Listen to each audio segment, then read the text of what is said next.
Bem, meus queridos tenoreiros, nós somos escravos da tecnologia, que é uma maravilha, mas acontece também imprevistos, um pequeno contato, uma pequena... Vamos dar continuidade, meus irmãos. Para abrir este cofre que é a palavra de Deus, eu uso esta expressão, temos 4 chaves de fenda. Estamos na primeira. Vamos aprofundar o que é a inspiração. É uma palavra inspirada, a palavra de Deus. Bem, aqui no quadro nós temos a inspiração, tem 2 aspectos. É uma intervenção de Deus, mas uma intervenção de Deus especialíssima. É uma intervenção de Deus especialíssima. Porque Deus intervém em tudo que nós fazemos, na nossa respiração, o coração que está batendo, é tudo Deus que está intervindo. Mas a palavra de Deus, que nós encontramos na Bíblia, o autor principal é Deus. Quantas vezes tem pessoas que dizem, sabe, Padre João, eu sou uma pessoa muito inspirada por Deus, Deus está me dando, olha, Deus está me sugerindo, eu deveria só escrever o que Ele me sugere. Eu acho que toda a inspiração de Deus, eu digo bem, o que é na Bíblia é uma inspiração especial, que termina com São João, evangelista.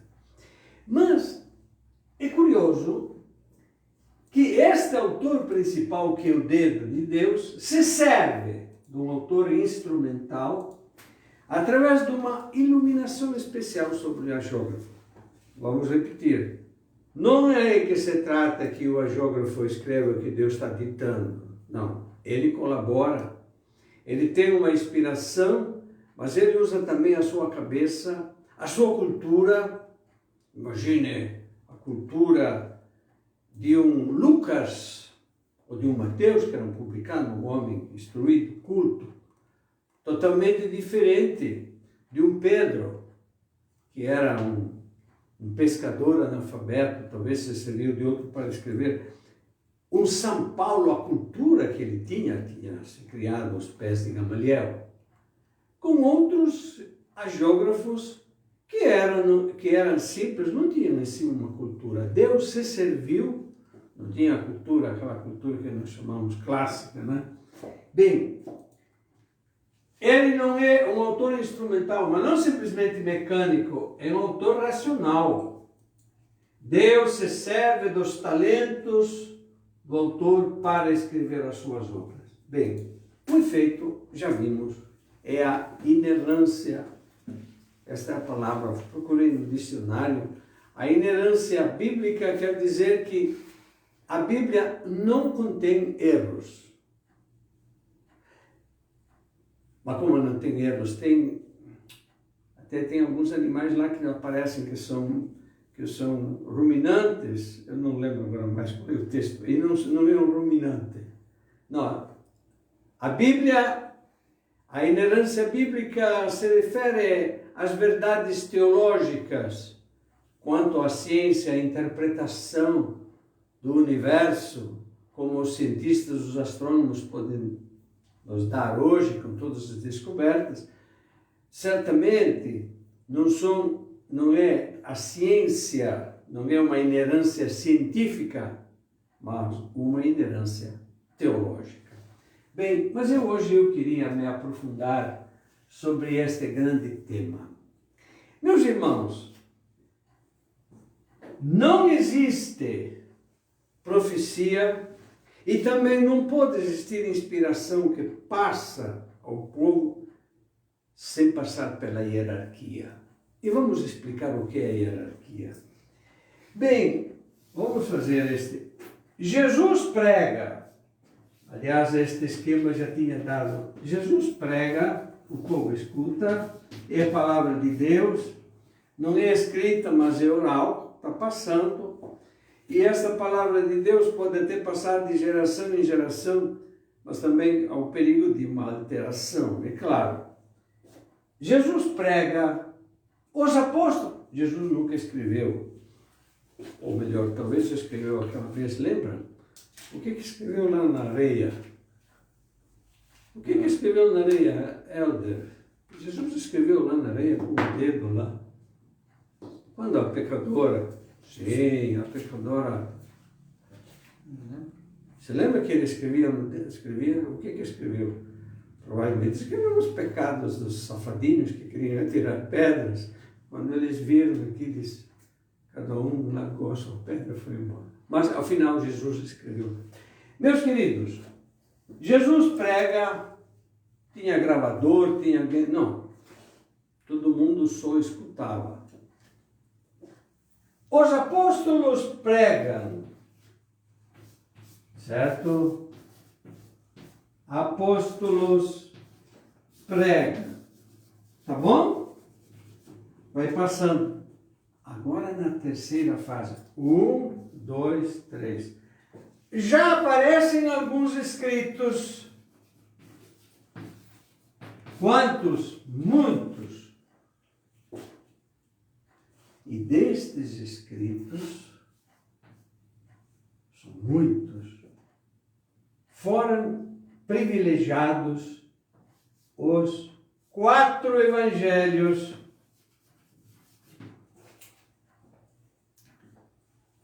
São inspirados, a hierarquia se pronuncia. Várias vezes ao longo da história, os bispos, reunidos em sínodos, em concílios ecumênicos, determinam que aquilo que é chamado o cânon, aí vem esta palavra que nós diremos, cânon quer dizer regra, e estes 4 evangelhos, filtrando através da aprovação da hierarquia, se tornam os 4 evangelhos canonicamente reconhecidos.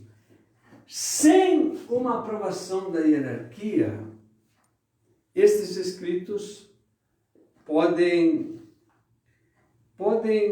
criar, podem surgir criar confusões ainda se não forem aprovados canonicamente.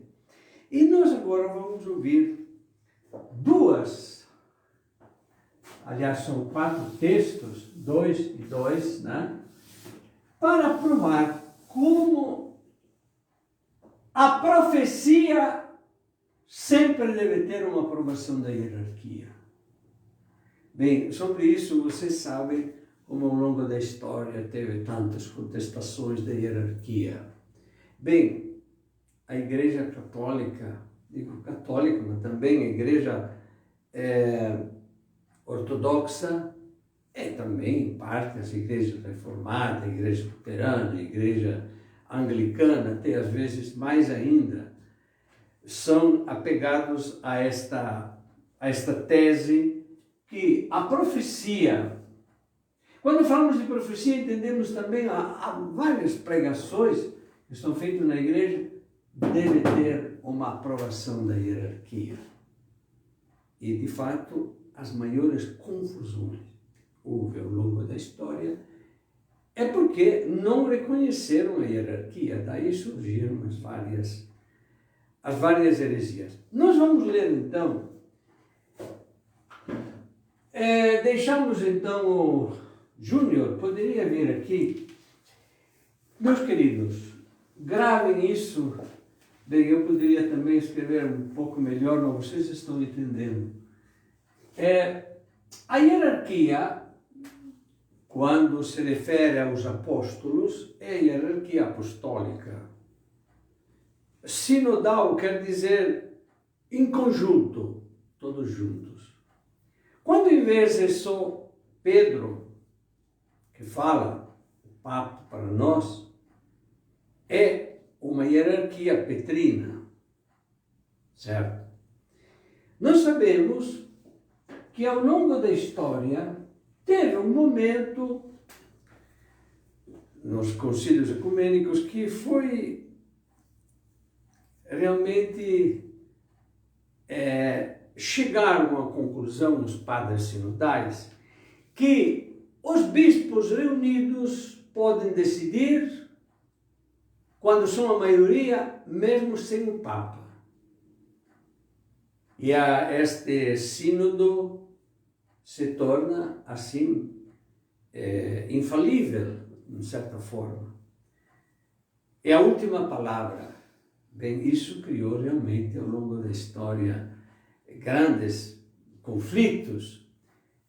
No Concílio Vaticano I, tratando sobre a autoridade do Papa, se chegou a esta conclusão, que o Papa, quando fala em termos de doutrina, e se diz a palavra em latim ex cathedra, o Papa é infalível.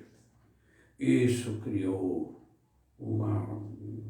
conflitos intermináveis. Alguns bispos, lá em Roma, em 1870, se retiraram. Não queriam votar contra, não podiam votar a favor.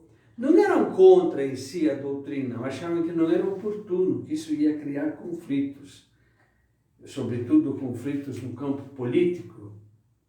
Mas o Papa Pio IX e a grande maioria dos bispos decretaram: o Papa, quando se trata de temas ligados à dogmática e à moral, é infalível. Bem, nós vamos ver o primeiro, mas quando falamos da hierarquia apostólica, entendemos também aqui sempre mais o Papa, né? Mais Pedro. Pedro não é fora da hierarquia. Agora aqui, neste caso, Pedro em si, depois de consultar, é claro, tendo o bom senso de consultar os apóstolos, ele pode também determinar, definir, certo? E sempre isso ocorreu quando sabemos que o Papa São Paulo VI, na encíclica sobre o matrimônio, ele determina que os anticoncepcionais são imorais, e explica isso. Depois de ter consultado também cientistas e etc. Vamos ler então este primeiro texto. Meus irmãos, isso é fundamental. Não é que isso vale só para nós católicos, vale para todos os cristãos. E nós sabemos quanto muitos cristãos não católicos estão hoje olhando a Igreja Católica com admiração e sentem a falta de alguém que diz a última palavra. Vamos ouvir então o primeiro. Mateus 28, 18, 20. Mas Jesus, aproximando-se, lhes disse: Toda autoridade me foi dada no céu e na terra. E depois ensinai a todas as nações, batizai-as em nome do Pai, do Filho e do Espírito Santo. Ensinai-as a observar tudo o que vos prescrevi. Eis que estou convosco todos os dias, até o fim do mundo. Então, toda autoridade me foi dada. É o Pai eterno que dá autoridade a JC, Jesus Cristo. Jesus Cristo dá autoridade aos apóstolos. Isso é fundamental.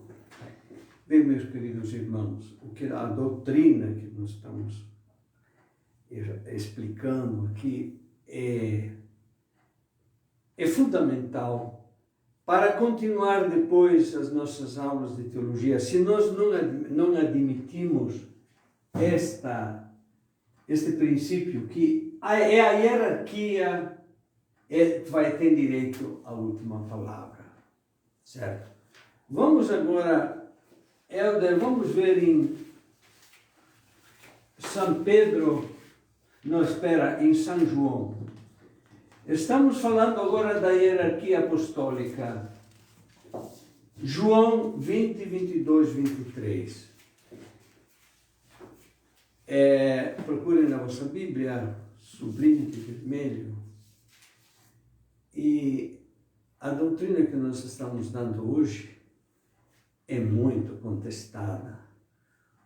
O Papa, quando entra, pegamos o campo da eutanásia, o campo do aborto, tudo isso, não. o Papa, a igreja fica lá na sacristia, não se meta. Quando a igreja várias vezes intervém, o Papa, para uma guerra. Não, você fica na sacristia. Não, a igreja tem direito, claro, seguindo o exemplo de Jesus. Vamos então pegar agora o outro, João 20, 22, 23. Dizendo isso, soprou sobre eles e lhes disse: É aquele sopro, não esqueçam, você lembra aquele primeiro, quando Jesus soprou sobre aquele boneco de barro, né? Jesus, o Pai Eterno, soprou e deu vida. Vai. Recebei o Espírito Santo. Aqueles a quem perdoardes os pecados, ser-lhes-ão perdoados. Aqueles aos quais retiverdes, ser-lhes-ão retidos. Este poder de perdoar os pecados é uma dos maiores, né? Dos maiores poderes, e é algo que choca assim profundamente, mas nós sabemos que os apóstolos, quando recebem isso, esta palavra certamente não temos isso na Bíblia. Jesus queria dizer: eu continuo em vocês e vocês são alter Cristo. O que quer dizer alter Cristo? Outro Cristo, que continua. Não, eu sempre sou um pecador, até todo dia confesso a alguém, eu te absolvo dos teus... Sim, mas não eu, JR, mas JC, te absolvo, em nome do Pai, do Filho e do Espírito Santo. Então devemos realmente esclarecer isso para o povo.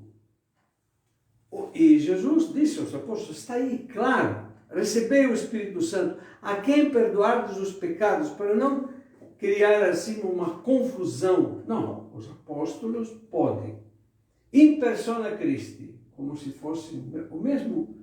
Jesus se serviu dos 12 apóstolos. Então neste texto está claro. Obrigado. Meus irmãos, o que nós queremos dizer nesta noite, falando da inspiração, depois vamos aplicar a outras, não inspiração com os textos bíblicos, mas a respeito de tantos outros livros que estão correndo por aí, visões, aparições. Cada dia temos um monte de Nossa Senhora que estão aparecendo, Nossa Senhora que está aparecendo, chorando com lágrimas de sangue. São centenas neste momento.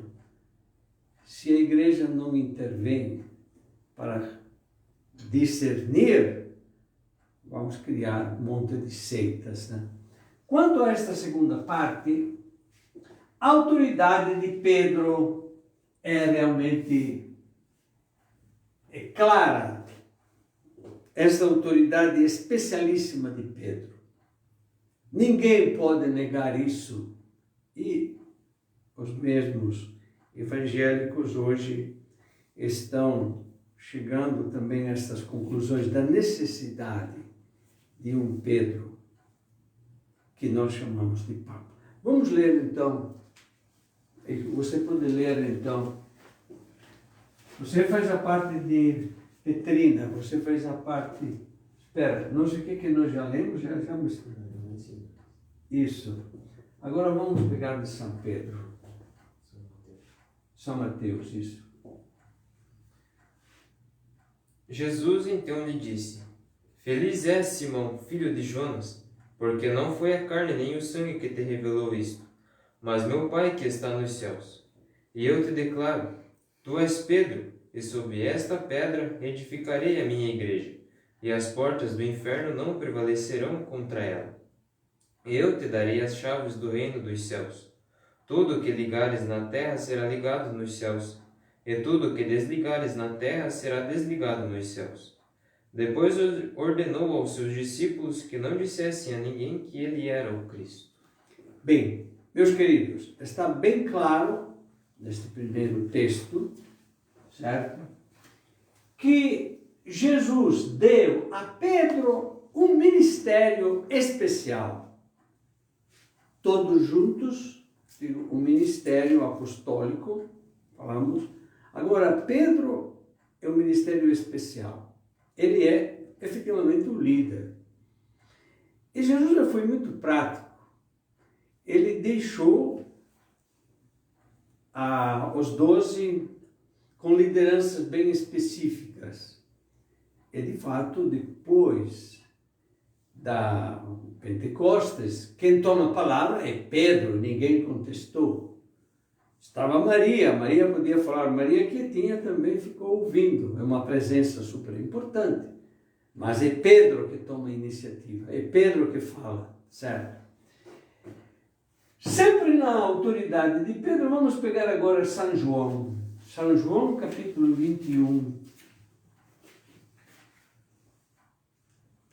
Capítulo 21, do versículo 15 ao versículo 17. É um texto muito comum.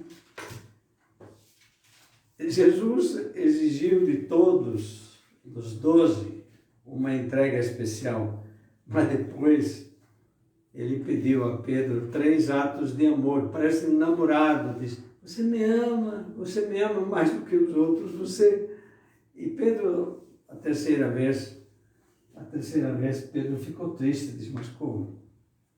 Você não escutou que eu já falei? Não posso? Vamos ler o texto, fantástico.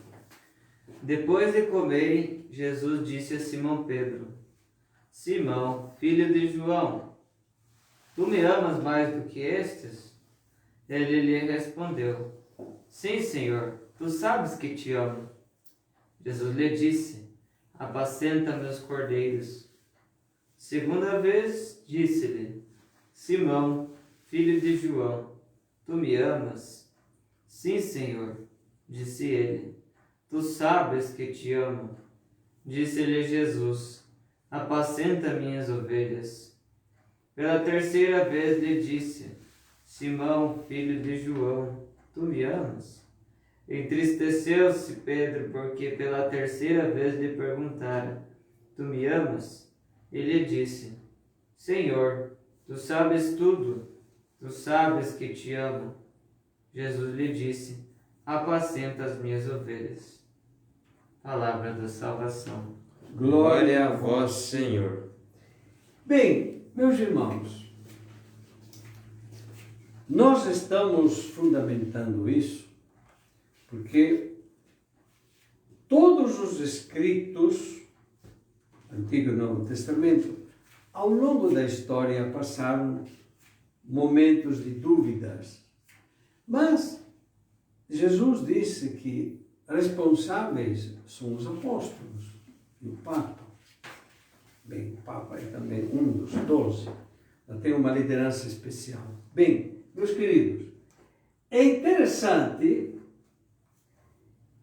que ao longo da história se começou a colocar acima do povo, acima da hierarquia, é o povão.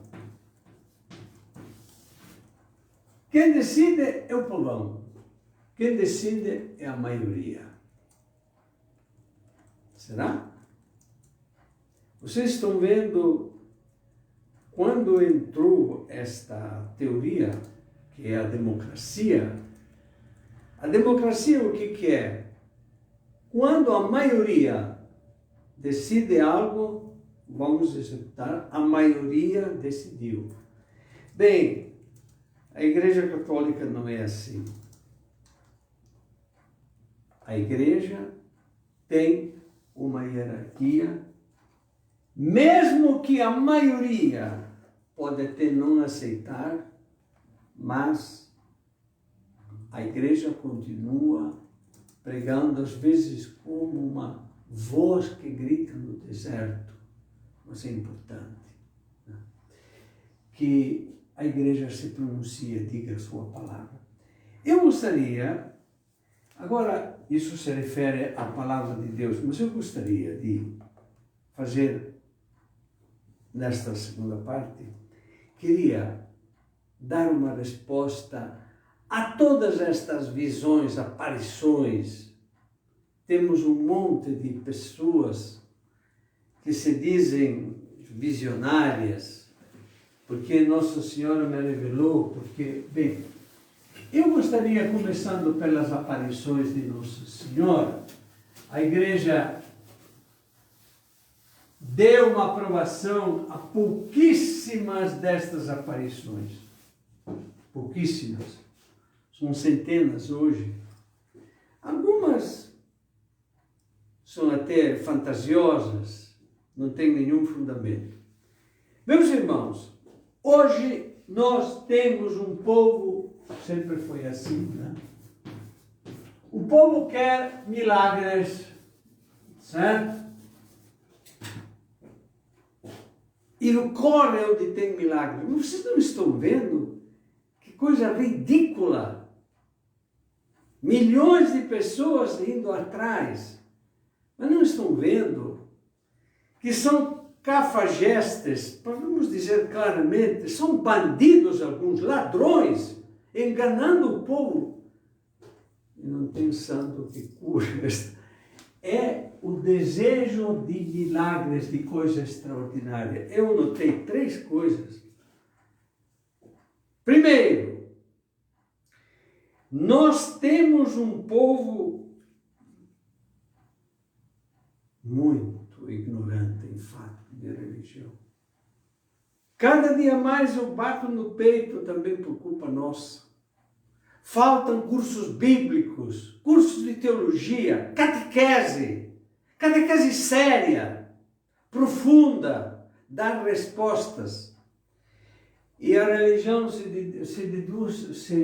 reduz a esta procura de milagres, curas, milagres, né? O aspecto econômico. Bem, segundo, este primeiro. O nosso povo quer ver o fim do mundo. Então, não se refere tanto aos milagres, mas estamos no final dos tempos. É a escatologia que está iminente. Mas eu já cansei. 55 anos de padre, o que eu já vi sobre isso? O pessoal chega lá de espada, estamos no final. Até recentemente, uma pessoa aqui no santuário veio, eu estou preocupado porque a minha vizinha, olha, o pessoal sério me falou que começaram a colocar um pouco de comida, porque vai faltar comida. Eu disse, isso é ser cristão? São para você e os outros. O que é? É o fim do mundo. Chega destas ilusões. Terceiro, é isso talvez é o maior câncer. É a religião do fatalismo. O que é? Diga um pouquinho vocês o que é o fatalismo. É algo que deve acontecer, não depende de mim, eu não tenho a responsabilidade, mas a coisa que vai acontecer. Aliás, podemos dizer, é uma espécie de fome de magia, uma coisa que vai acontecer, que aliás a magia já acontece aqui nos milagres, né? É a recusa, a pessoa da liberdade, eu não tenho liberdade. E é a recusa, quando não tem liberdade, não tenho responsabilidade, eu não sou culpado.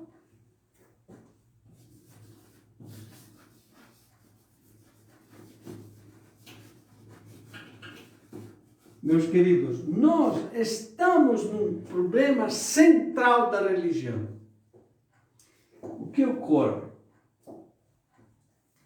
Se o povo não tem informação, vai procurar os milagres, vai procurar o fim do mundo, vai procurar o fatalismo. Não, isso tem que se conformar, não tem o que fazer. Na minha casa é assim, estamos na 3ª geração, nós somos, não é que somos condenados, é assim, para nós na nossa casa nada dá certo.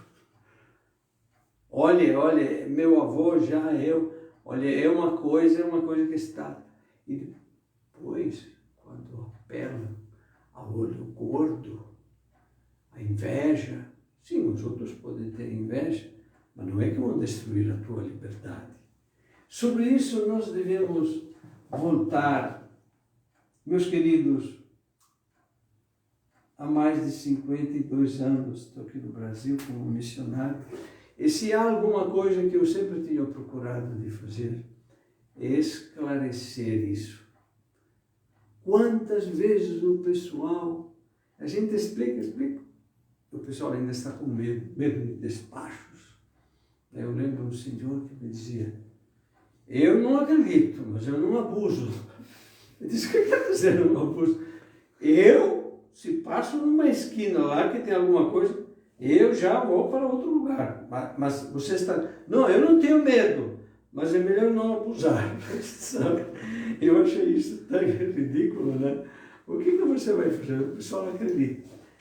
Então, meus queridos, nós estamos diante de um povo cheio de medos, é a religião do medo, é a religião escatológica que estão esperando o fim do mundo e recusam o dom de Deus, que é a liberdade e a responsabilidade. Daqui eu venho a um aspecto bem... um exemplo que já ocorreu muitas vezes. Frequentemente vemos na televisão, é um pastor safadinho que está aprontando, adúltero, e ele se justifica com a esposa. Ele diz, eu não quero fazer aquilo, mas é o demônio que está me atormentando, e eu não posso, eu não resisto, mas não sou eu. É o demônio que faz isso. O demônio é um puro espírito. O demônio não pode ser adúltero. O demônio... É ridículo este aspecto. Não tem nem corpo, nem sexualidade. Como é que é? Não, mas eu fico possuído pelo demônio e eu não aguento. E a esposa também entra no meio dizendo, coitado do meu marido, ele não tem culpa, eu compreendo, eu já perdoei tudo isso, porque não tenho o que perdoar, ele não tem culpa. É irresponsabilizar as pessoas. Então, nesse sentido, eu penso que a hierarquia tem uma importância extraordinária em avaliar todos estes pregadores, todas estas formas fantasiosas, o desejo das coisas extraordinárias e esquecem as coisas mais ordinárias. Bem, sendo que vocês não querem fazer nenhuma pergunta, e hoje nós não temos perguntas, né? Tem alguma pergunta? Pode fazer. Primeiro, deixa eu só achar aqui. O Eduardinho pediu para o senhor poderia dar um pequeno resumo do curso de hoje para que fique bem claro e todos possam praticá-lo. Certo. Assim? Bem, então, vamos lá. Hoje nós vimos a primeira das quatro, a primeira chave.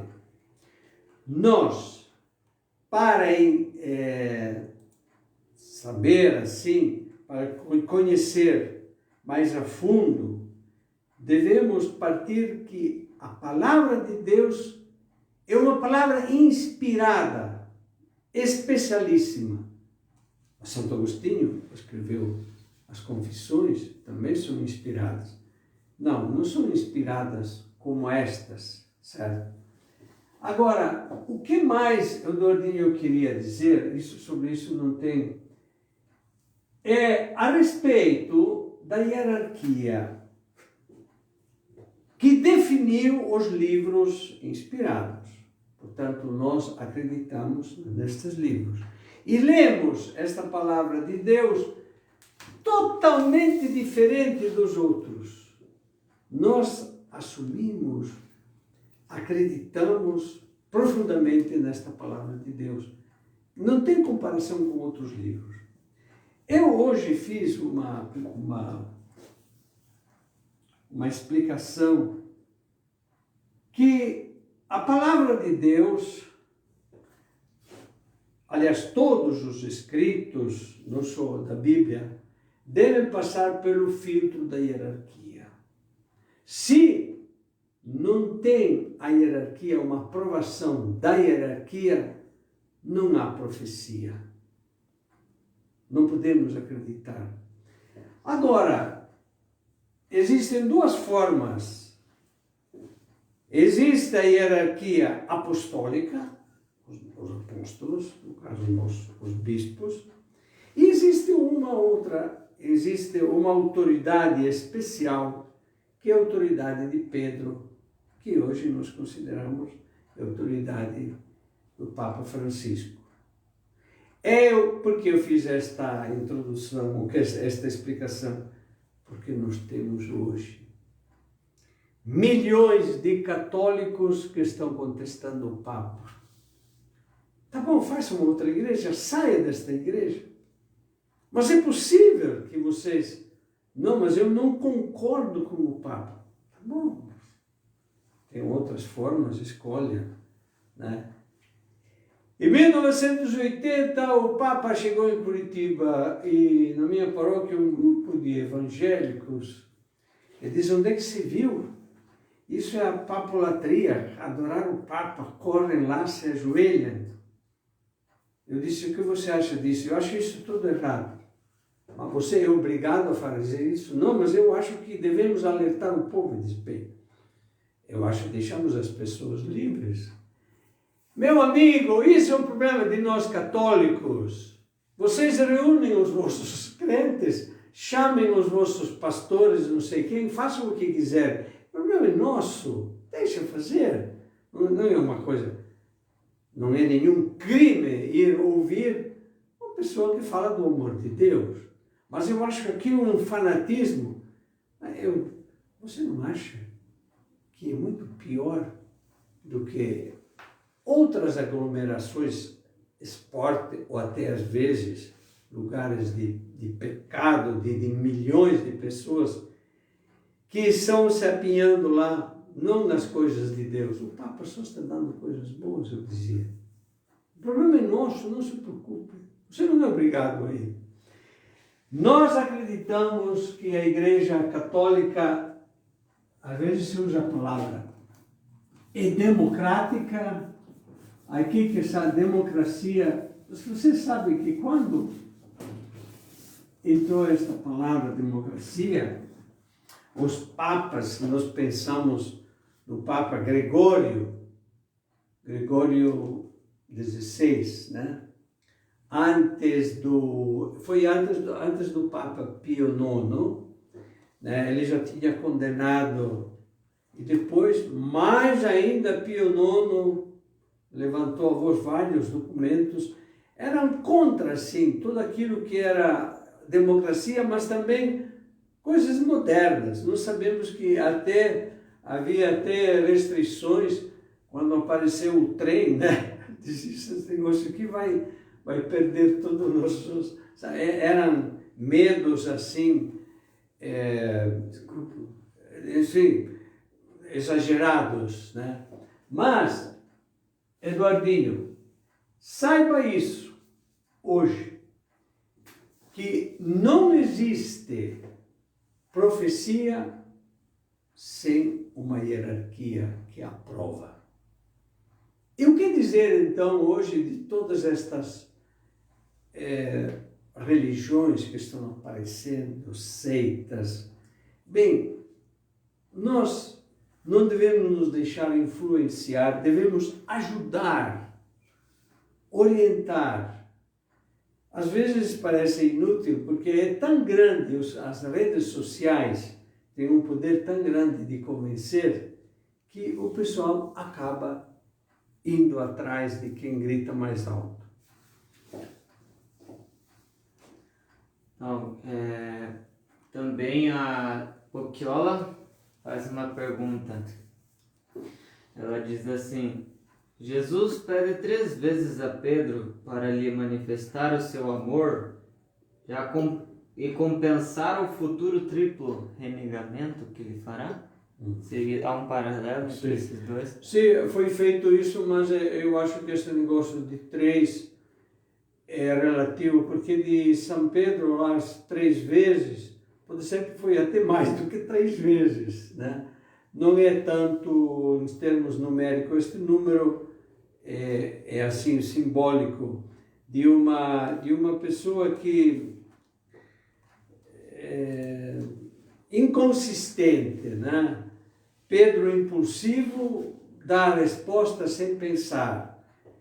E nós sabemos que depois ele se arrependeu depois do olhar de Jesus, né? Mas certamente vários, né, biblistas fizeram neste paralelo.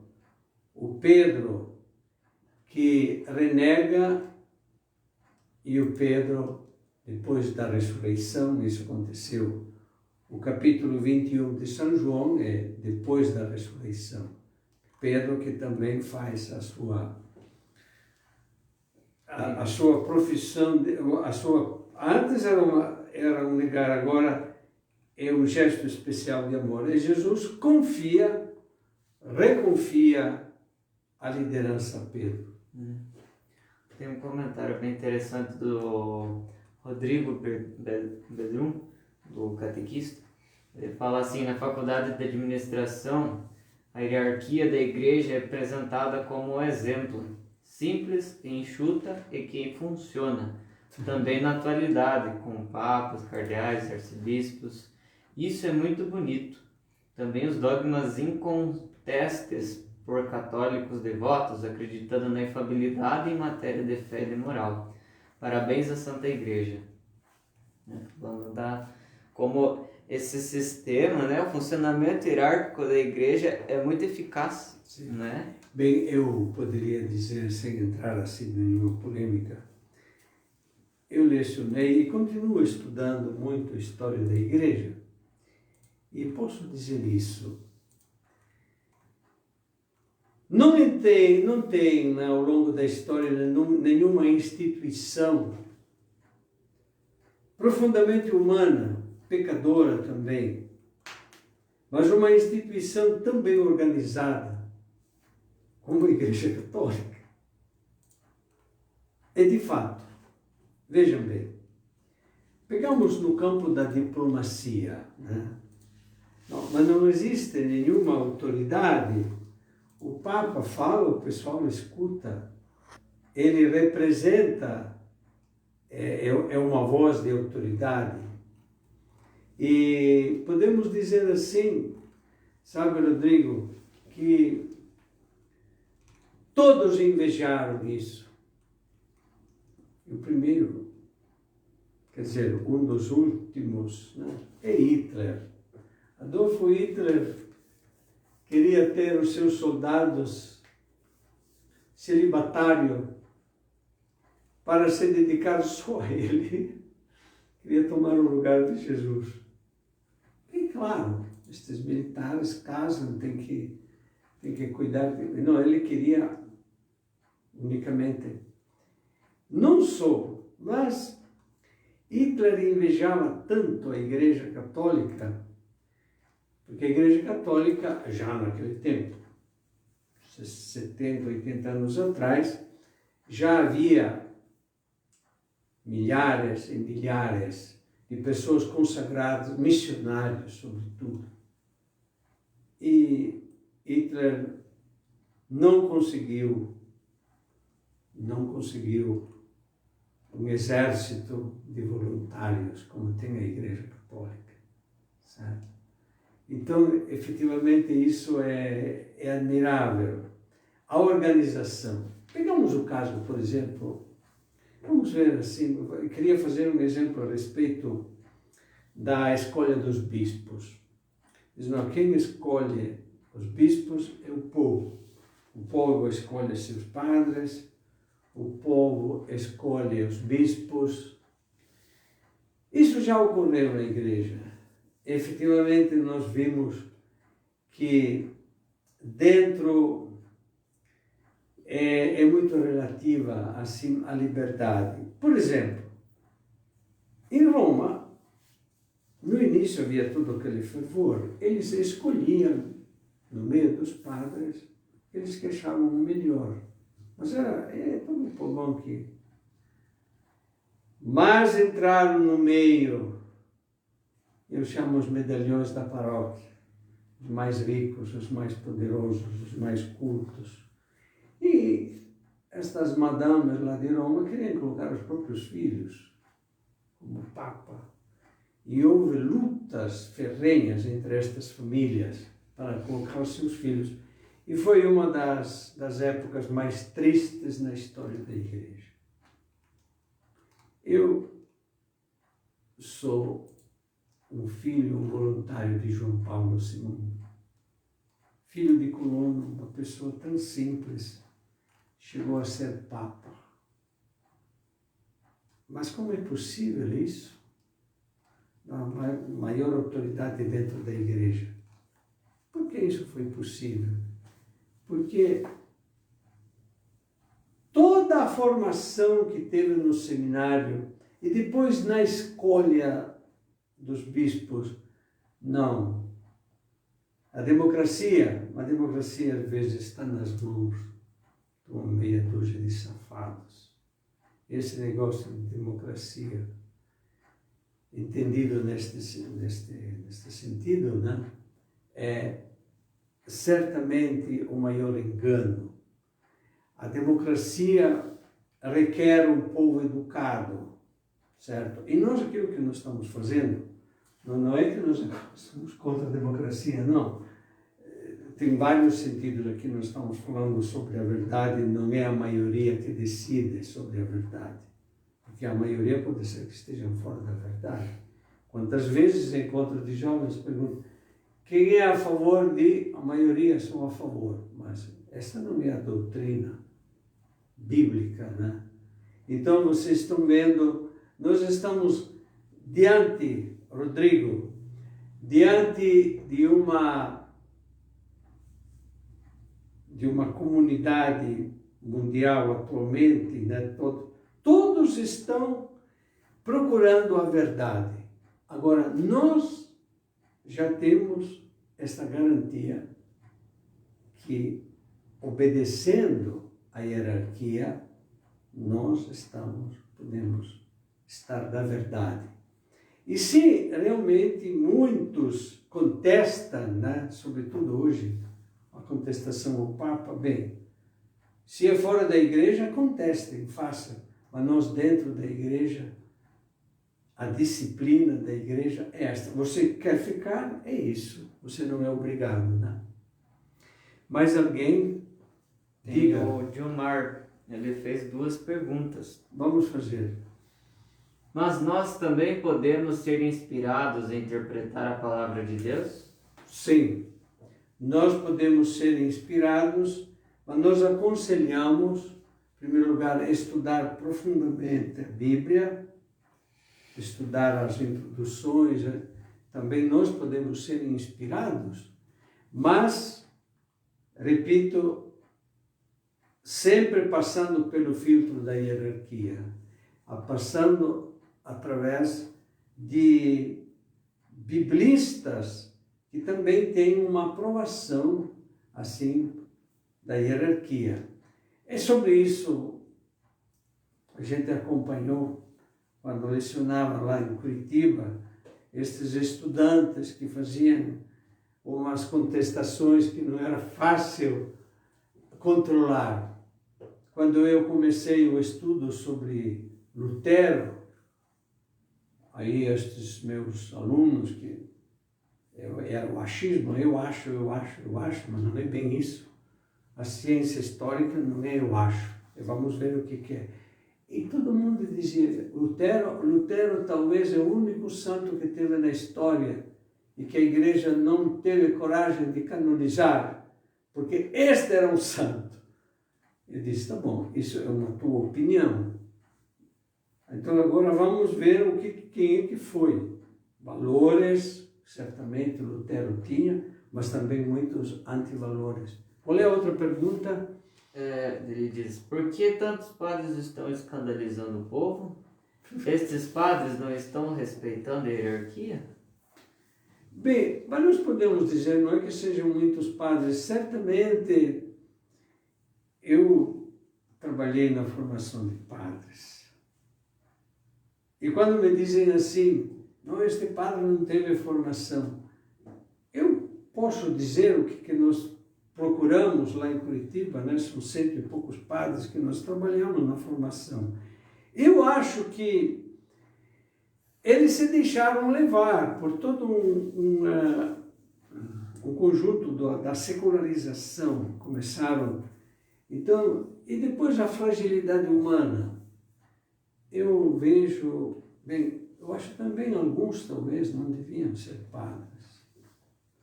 Não tinham uma estrutura para assumir. Assim como eu penso, não só os padres, também as madres, mas quando eu penso assim, a este número considerável também de padres que acabaram assumindo o compromisso e não conseguem cumprir. Talvez porque, por vários motivos, são pressionados exteriormente, né? E não conseguem ser fiéis aos compromissos que tomaram. Mas isso, querido Gilmar, você sabe muito bem que os casados também têm seus grandes problemas. E eu já contei, mas vou repetir e termino aí. Meus irmãos, eu tive lá, era um funcionário da prefeitura, fazia gozações dos padres. Os padres são todos safados e não são fiéis àquilo que prometem, padres no campo da sexualidade. Eu me esperei, eu sabia que ele também não era fiel à esposa. Todo mundo sabia. Eu disse, meu amigo, vamos então colocar as coisas na balança. Vamos ver, de um lado os padres e de um lado os homens casados. Eu penso, meu amigo, que um grande número de padres são fiéis. E tem outros padres que lutam, de vez em quando caem. Existem também alguns padres, mas eu acho que é uma minoria, que são talvez já depravados. Meu amigo, me diga, de 100 casados, quantos são fiéis? Você pensa, você como homem, deixamos as mulheres. Ele deu uma risadinha, colocou o rabinho no meio das pernas e se foi. Realmente eu penso assim, não vamos justificar o que é errado, é a fragilidade humana. Mas esta fragilidade humana no padre se vê com mais facilidade. E nos leigos o pessoal fecha os olhos. Não, mas isso é normal, todo mundo faz. Mas se o pessoal fica tão escandalizado, é sinal que ainda o pessoal ainda confia no padre. Certo? Ficamos então com esta. Vamos fazer um canto ainda? Realmente nós voltaremos a este tema. De fato, é um tema fascinante. Eu detectei três aspectos, né? É porque o pessoal não quer assumir com responsabilidade. Esta é uma fuga, mas não é assumir. Vamos cantar o Magnífica, página 80. Página 80, cantem conosco.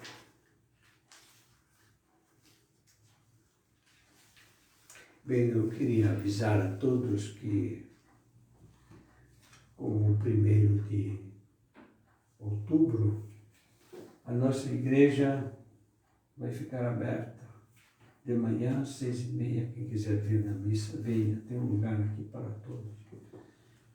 Tem muita gente. Hoje eu recebi uns telefonemas, dizendo, mas eu quero comungar. Você tem razão. Diz, não vou no mercado, compro tudo para comer, será que eu não posso comungar?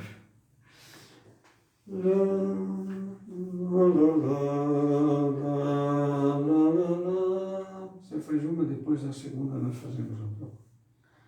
A minha alma engrandece o Senhor, e exulta meu espírito em Deus, meu Salvador. Porque olhou para a humildade de sua serva, doravante as gerações hão de chamar-me de bendita. O poderoso fez em mim maravilhas, e santo é seu nome. Seu amor para sempre se estende sobre aqueles que o temem.